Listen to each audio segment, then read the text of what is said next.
Francis.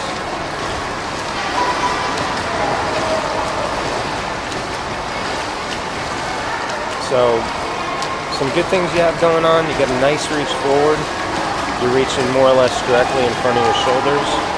Your breathing is pretty comfortable. Your head's coming up a little bit as you turn to breathe. So when your head comes up, your hips will drop slightly. So your hips and legs are a little low in the water. It's not terrible. Could be better.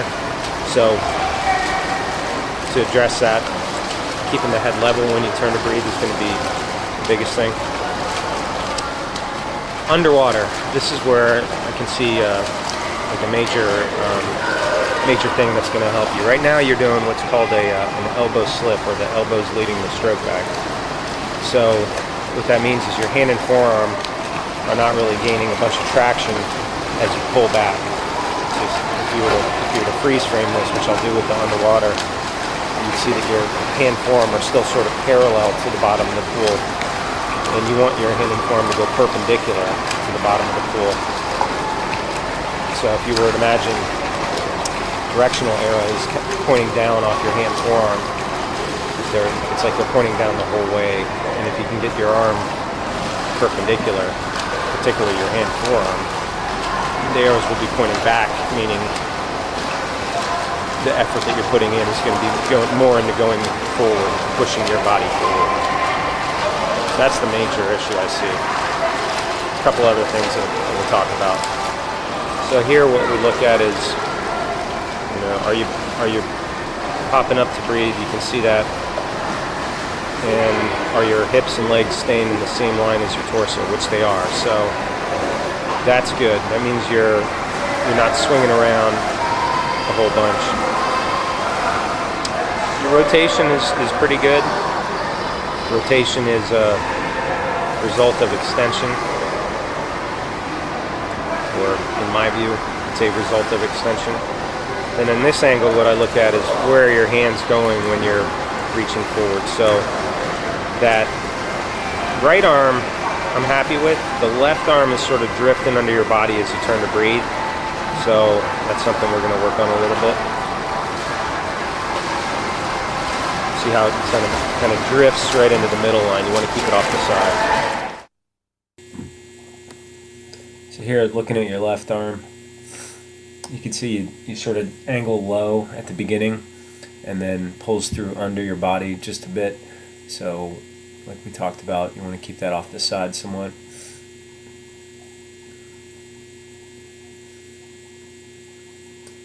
Right arm,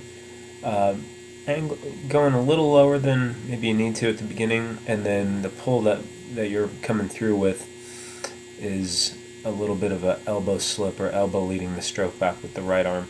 Your left arm is doing more of a straight arm angle, meaning that you kind of pull down and then pull back, and so getting the high elbow catch is really going to be, it's going to make a difference for both of your strokes.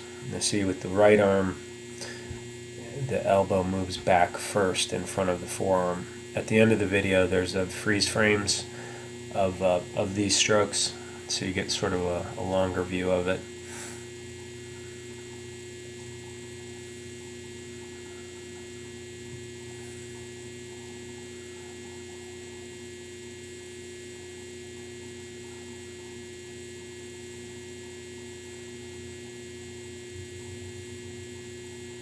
Hips and legs are a little low. As you go faster, as you improve your stroke technique, that will be less of an issue. And then here,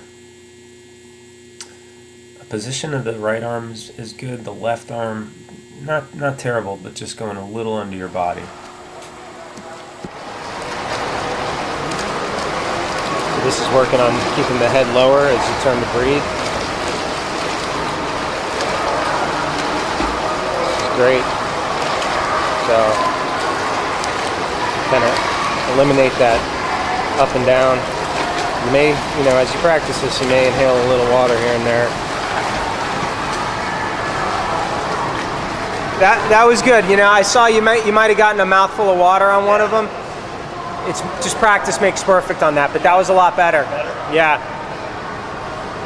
Yeah, try the same thing.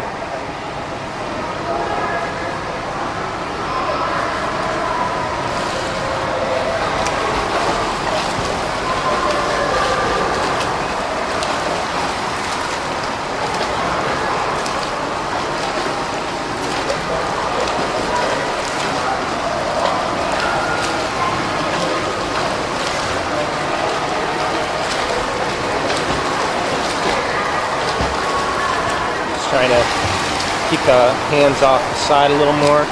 Very good. So this looks smoother. That left still pulling a bit under your body, but keeping your head a little lower is keeping your hips a little higher, which makes you more streamlined, which increases your speed. That was good. Yeah.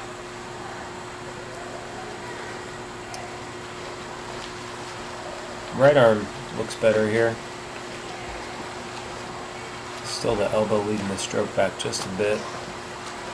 You're moving faster, that's for sure. Yeah, this is a lot better. It's making a bit of difference in your speed already. Probably just the angle of pull. Working on keeping the left arm a little higher as you reach forward. Very good.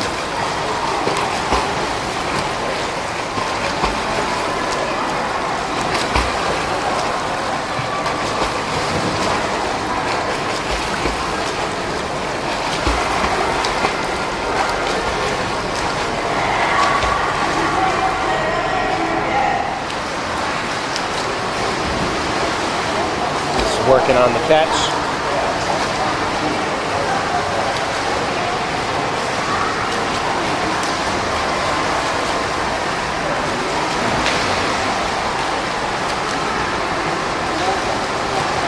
So here you're using your hand a little more than your forearm. So you want to operate your hand and forearm sort of as one unit. That was good right there.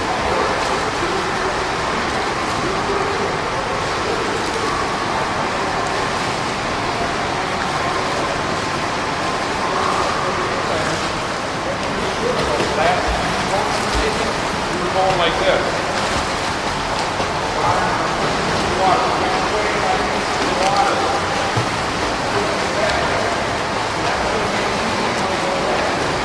Yeah, that was good right there.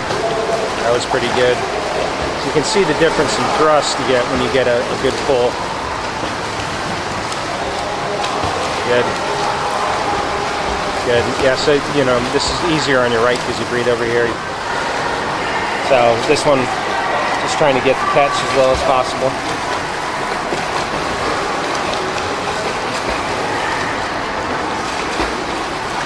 Good. You're definitely getting more thrust here with swimming faster. I didn't start a clock, but if you compare the time at the beginning to this, it's probably going to be 2 or 3 seconds faster per lap, per length. That was good. So that was left on the 30.